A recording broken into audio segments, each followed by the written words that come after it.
ఒకటో ఒకటి అరకొర జరిగితే పర్వాలేదు, అదే అట్లనే జరుగుతుందని మన దగ్గర ఎక్కడన్నా ఈ అంశం మీద సీరియస్గా ఉండాల్సిన అవసరం ఉందని చెప్పినాం. ఎందుకు చెప్పినా అంటే మీరు వెళ్ళినారు, దాని తర్వాత మళ్ళీ మా శ్రీధర్ గారు కూడా పాత పరిచయం, మీకు తెలుసు మనం ఎక్సైజ్ అండ్ కాటన్ తనతో మనకు డిపార్ట్మెంట్ ఐడియా ఉంది. కానీ ఇప్పుడున్నటువంటి ఎడ్యుకేషన్ సిస్టంలో, రెసిడెన్షియల్ ఎడ్యుకేషన్ సిస్టంలో రెసిడెన్షియల్ స్కూల్ నుంచి వచ్చినటువంటి అవుట్పుట్ ఐఏఎస్ ఆఫీసర్గా మీకున్నటువంటి అనుభవం సంబంధించి ఎంతైనా నేను ఎక్కడ హాస్టల్ చదువుకోలేదు, కానీ హాస్టల్లో నేను స్టూడెంట్స్ యూనియన్ లీడర్గా నేను చూసినా కాబట్టి నాకు ఐడియా ఉంది. మీరు అందులో చదువుకున్నారు. సరే, ఇప్పుడు ఉన్నటువంటి పరిస్థితులలో మనందరం కలిసి ఒకటే, ప్రభుత్వం గురుకులాలకు సంబంధించి అది హాస్టల్ కావచ్చు, ఎస్సీ ఎస్టీ బీసీ మైనార్టీ కొత్త సంస్కరణలు తేవాలనే వాళ్ళు తల్లిదండ్రులు వదిలిపెట్టి మన దగ్గర ఉంటుండ్రు. వాళ్ళకి అన్ని రకాలుగా వసతులు కావచ్చు, ఇతరత్ర కలగాలని కోరుకుంటాను. కొంత బీసీ ఓవర్సీస్ స్కాలర్షిప్ పెంచాలని ప్రయత్నం చేస్తాను, అది ఇంకా అట్లే ఉంది. లేకపోతే మొన్న దసరా పండుగ తర్వాత కిరాయి భవనాల కిరాయి కట్టకపోతే బంద్ చేస్తామంటే వెంటనే గౌరవ మంత్రివర్గం మనకు తెలుసు ఏ విధంగా వెంటనే 50% కిరాయిలు ఇప్పించి మరి దాని పనులు ఎన్నెన్నో పనులు లేకపోతే తొందరగా పనులు చేసిన మళ్ళీ ఇంకా 50% ఇప్పిస్తామని చెప్పి ఇప్పుడు మళ్ళీ నాకేం నివేదిక రాలేదు. సో ఈ విధంగా వారితో కలిసి పనిచేసిన కాలం లోపల ఒక అనుభవం నేర్చుకోగలిగినాం.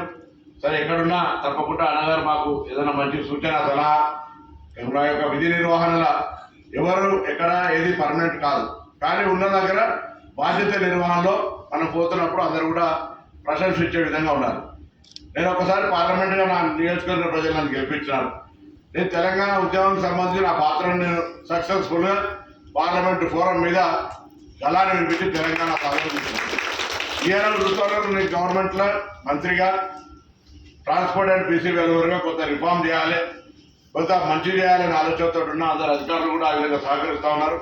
నేను మరొకసారి కోరుతా ఉన్నాను, ఎట్లయితే బుర్ర వెంకటేశం గారు ఈ యొక్క ఆర్గనైజేషన్కు ఐకాన్గా ఐడెంటిఫికేషన్ అయినో, మీరు మీ డిసిగ్నేషన్లలో మీరు మీ జిల్లాలలో రాష్ట్ర స్థాయిలో రిటైర్మెంట్ అయ్యేటప్పుడు ఇంకేదైనా బాధ్యతలు వచ్చినప్పుడు అందరూ మిమ్మల్ని ప్రశంసించే విధంగా, మీ సేవలు కొనియాడే విధంగా ఉండాలి. మీ సర్వీసెస్ అందుకు కొంత శ్రమ అనిపించినా దయచేసి ఆ విధంగా పనిచేయమని చెప్పి సందర్భంగా కోరుతూ, తప్పకుండా అన్నగారు ఐఏఎస్ ఆఫీసర్ ఒకసారి సెలెక్ట్ అయితే 35 ఏళ్ళ దాకా ఎవరేం ఇబ్బంది లేదు. మాది 5-5 ఏళ్ళకి ఒకసారి రెన్యువల్ చేసుకోవాలి కాబట్టి మనం అట్లా 2 సార్లు డిగ్రీలు అని అన్ని కష్టపడ్డా అంత మందిలోనే పరీక్ష బాగా రావడం ఫెయిల్ అయిపోయారు, కథ అయిపోయారు.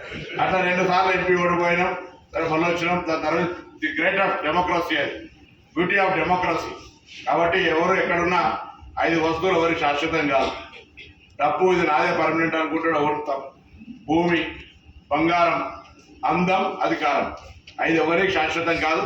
అందుకే ఉన్నంతలో మనం అందరం కూడా మనకున్న సార్థకతను భవిష్యత్ తరం జ్ఞాపకం ఉంచుకునే రీతిలో చేయాలి. కొంత మునుపటికి ఇప్పటికి మారిపోయింది. కొంత అంతకుముందు wardens, BC SC ST welfare officers అంటే కొంత కరప్షన్ సైడ్ ఆలోచన చేసేవాళ్ళు, ఇప్పుడు కొంత సర్వీస్ సైడ్ వస్తూ ఉన్నారు.